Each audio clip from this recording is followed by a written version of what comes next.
She said, "It's just Instagram likes, don't be so insecure." I replied, "You're right."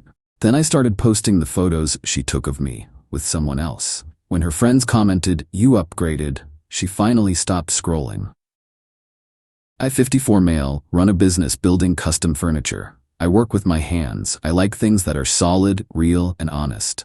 I thought the relationship I was in was the same. I've been with Selena, 41, for 3 years. She's a photographer, very artistic, and very online. I'm not. My idea of social media is my business's website. But I respected her work. About a year ago, she moved into my house, my mortgage, which I paid off a decade ago. It was easy, comfortable. Or it was. Lately, it was all about this one guy on Instagram, let's call him Qley, probably 29. He's one of those spiritual lifestyle gurus. You know the type, shirtless on a beach, holding a crystal, captions about manifesting your truth. Selena's feed was full of him, and her comments, they weren't just likes, always speaking my language. This is the energy I need in my life, literally vibrating higher just watching this. It felt disloyal. We were in bed 2 weeks ago, the light from her phone flashing on the ceiling. I finally said something. "Babe," I said, trying to keep my voice light. "This Qley guy, the comments are a little much. It feels disrespectful." She didn't even look up from her phone, just scoffed. "Seriously, Martin? It's Instagram. It's not real life. I'm networking. He's an influencer. It's just pixels on a screen. Don't be so insecure. It's controlling." Insecure, controlling. The 2 words designed to make any man shut up. "You're right," I said. "I'm sorry."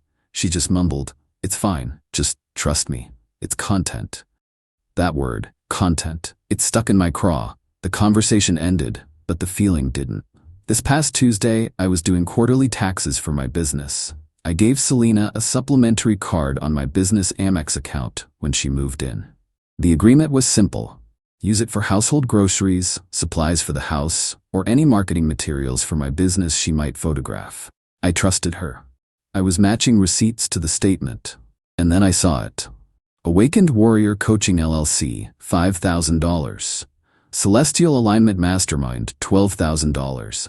Qley's Inner Circle, monthly, $1,500. Another Awakened Warrior charge, $3,000. My hand started shaking.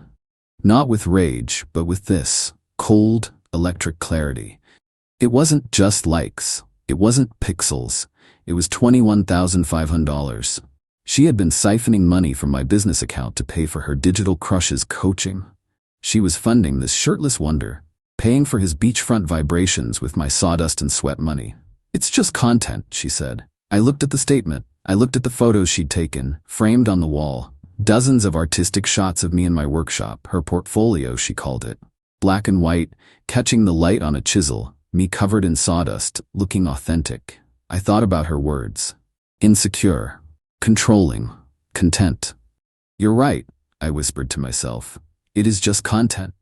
I didn't say a word to her. I finished my taxes. Then I made 2 calls. The first was to Amex. "Yes, I need to report a card as compromised. Card number ending in 0038. Yes, belonging to Selena. Please cancel it immediately. No, do not send a replacement." The second call was to my lawyer. Then I did something I never thought I'd do. I created an Instagram account, not for my business, for me, at martin.hbuilds. I scrolled through my phone to the folder where she'd saved all those portfolio shots of me. I picked one. Me at the workbench, light streaming in, focused on a piece of walnut. A damn good photo, to be fair. I posted it. My first caption, "Building things that last. It's time to get back to what's real. Woodworking craftsman authentic." I didn't tag her. Why would I? It's my face.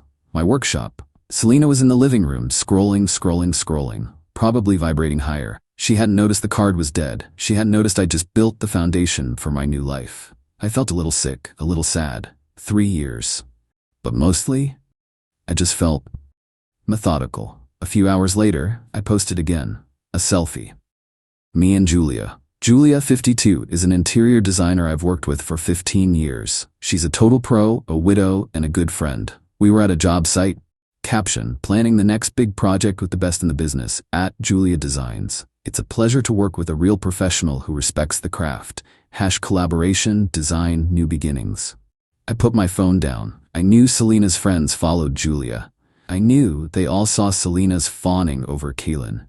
I went to my workshop, turned on the lights, and started to sand a tabletop. The sound of the machine was the first honest thing I'd heard all day. Update 1. It's been a week. The bomb went off, just not the way I expected. The first few days were quiet. My new IG account got some traction. Old friends, clients, and Julia's network started following. Julia commented on our photo. "Marty, you're finally online. Can't wait to show everyone what we're building." Then her friends started commenting. Not on Julia's post, but on the photo of me in the workshop, the one Selena took. One of her close friends, Tara, wrote, "Wow, Martin, looking very distinguished. Good to see you focusing on your work." Another, Zoe, wrote, "That's a powerful photo. You look great." It was weird. Polite, but distant. Towards her, not me. Selena, meanwhile, was oblivious. She was glued to her phone, probably deep in Kaylin's inner circle chat, unaware her pipeline was dry. The explosion came Friday night. I was reading in my office. She burst in and her face was blotchy and pale. Not angry, panicked. "Martin, my card was declined," she said, her voice high-pitched. "I was trying to book the Quantum Leap seminar. It's 50% off, and it was declined. It was so embarrassing. You have to call Amex. They must have flagged it as fraud." I took my glasses off and put my book down. "There's no fraud, Selena." I kept my voice perfectly level. "I didn't need to call them. I canceled the card." She blinked. The panic hadn't quite morphed into understanding. You what? Why? I have business expenses. I needed that. You can't just do that."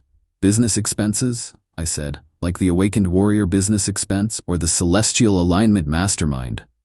"I saw the statement, Selena, all $21,500 of it." Her entire body went rigid. The color drained from her face. This was the moment. The mask didn't just slip. It shattered. "That," she stammered, "that was an investment in my brand, my mental health, to help my career." "Your career? Or Kaylin's?" I stood up. "You told me it was just likes. You told me it was just content. You called me insecure for questioning you, but you were paying him. You were stealing from my company to pay for your online boyfriend." The panic finally turned to righteous fury. The classic gaslighter's defense. "This is what you do? You snoop on my spending? After everything I've done for this house, for you? You're a controlling, paranoid, old man." There it was. Controlling. "You're right," I said, and the calmness in my own voice surprised me. Checking my own business statements is so controlling, so I'm going to decontrol the situation entirely. I walked past her into the hallway. "I've spoken to my lawyer. You're not on the mortgage. You're not on the deed. You are a guest, and your stay is over. I'm giving you 30 days to move your things out." "30 days?" she shrieked. "You can't evict me. I have rights."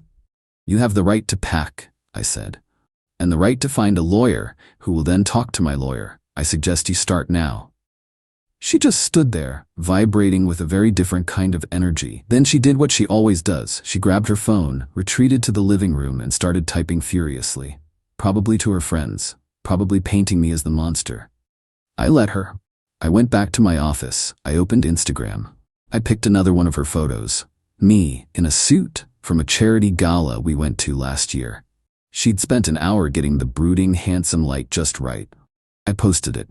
Caption: "Sometimes you have to clear out what's old and broken to make room for what's new and strong. Excited for the future. Moving on, honesty, integrity." I put my phone on my desk. I didn't have to wait long. 5 minutes later, from the living room, I heard a sound I'd never heard her make before. It was a raw, strangled scream. "You bastard!" I leaned back in my chair. She'd finally stopped scrolling. I checked my post. The comments were already rolling in.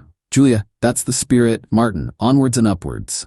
And then the one that mattered, from Tara, Selena's best friend. "Tara, damn Martin, looking sharp. I think you just upgraded. Call me. I think we need to talk." Update 2. It's been 2 weeks since I told her to leave. The 30-day notice was, as my lawyer advised, a courtesy. She's not a tenant, she's a long-term guest who violated our trust. But I'm not a monster. I wanted to give her time to pack. Turns out, time to pack also means time to plot. The entitlement has been breathtaking. She's been sleeping in the guest room, slamming doors and alternating between, "You're ruining my life," and "We can fix this, baby. I'll make it up to you." The make it up apparently meant her trying to use my personal credit card, which she knew the number for, to buy a plane ticket. The bank thankfully flagged the Qley's Quantum Leap purchase and declined it. I've since had every card replaced. But the real drama happened this weekend. It was move-out day. I told her she had Saturday, 9 a.m. to 5 p.m. to get her things. I would be present. She showed up at noon, and she didn't come alone. She brought her 2 friends, Tara and Zoe, the same ones who had been leaving interesting comments on my IG. "We're here to help," Tara said, not looking me in the eye. "And make sure you don't try anything," Zoe added, glaring at me. "Try anything?" I said, leaning against the doorframe. "Like try to stop her from taking things that aren't hers?" "Good. I could use the witnesses." Selena brushed past me. "Just ignore him. He's on a power trip." They started in the bedroom. I stood in the hall. They were packing clothes, makeup, all the knickknacks she'd filled my space with. Fine. Good riddance. Then I saw her go into my office. "That's my office, Selena. Your things aren't in there." "I'm just getting my books," she snapped. She came out carrying a box, but I noticed a space on my mantel, a small, intricately carved burlwood sculpture.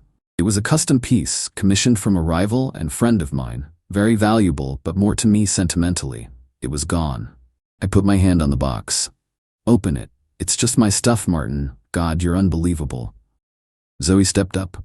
"Hey, back off. You're intimidating her. This is harassment." "Intimidating?" I laughed. "Okay, Selena, open the box or I'm calling the police. Right now for theft." Her face went pale. It was a gift. You gave it to me." "I never gave you that sculpture, and I have the insurance policy and the artist's appraisal in my name." "Put it back." Tara, the friend, suddenly looked very uncomfortable. "Selena, what is he talking about? Is that the—" Selena's eyes darted between us. The victim narrative was crumbling. "He's lying. He's just trying to humiliate me because I'm leaving him."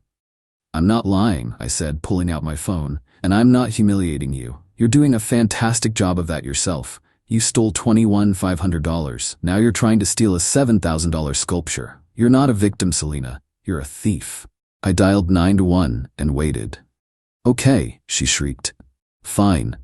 She tore the box open, pulled out the sculpture, wrapped in my damn sweater, and slammed it back on the mantel. "Happy now, you petty man?" "Ecstatic," I said. "Now, back to packing." Zoe and Tara just stared. They looked at Selena like they'd never seen her before. Zoe spoke first. She told us you were just insecure about Instagram. She said you were kicking her out over likes." I nodded. "I'm sure that's what she said. The truth is, I'm kicking her out over the 21 grand she stole from my business account to give to a shirtless guru on the internet." "But likes sounds so much more sympathetic, doesn't it?" Tara turned to Selena. "Selena, did you steal from him?" Selena just burst into tears. "He doesn't understand. It was an investment. You're supposed to be my friends." Tara just shook her head, picked up her purse, and walked out the front door. Zoe gave me this look, almost an apology, and followed her. Selena was left standing in the hallway, surrounded by boxes, completely alone. She actually had the nerve to look at me. Are you gonna help me with these?"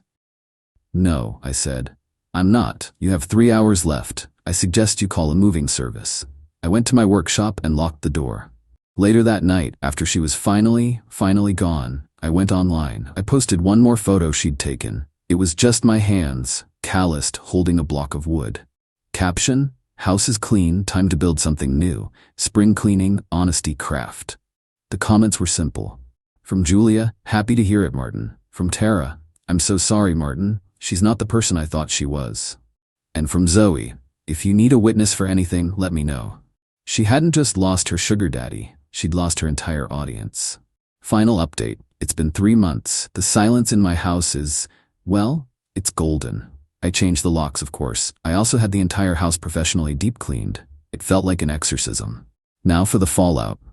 It's been complicated. This isn't a movie. There's no perfect, tidy ending where the villain gets hauled off in cuffs. This is real life. My lawyer, on my instructions, sent a viciously formal demand letter to Selena. It included the itemized Amex statements, copies of her fawning public IG comments to Qley, and a simple offer. Sign a promissory note to repay the $21,500 in installments, or I would file a civil suit for fraud and conversion.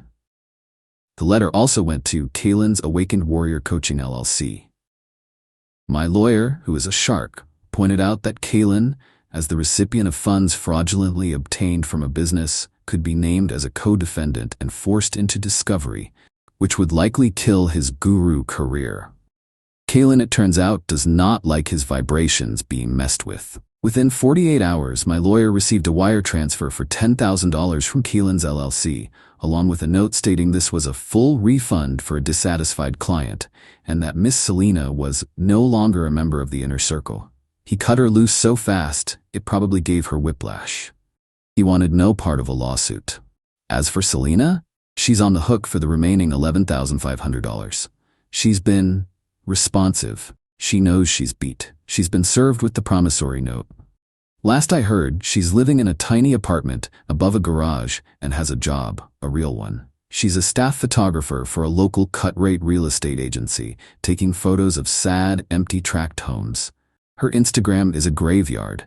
She hasn't posted since the day she moved out. Her friends, Tara and Zoe, have both blocked her. They're friendly with me now. We've grabbed coffee. They were appalled and embarrassed. They'd been enabling her lifestyle and her victim complex for years. The most pathetic part? I got a text from her about a month ago, from a new number. Selena, I miss you.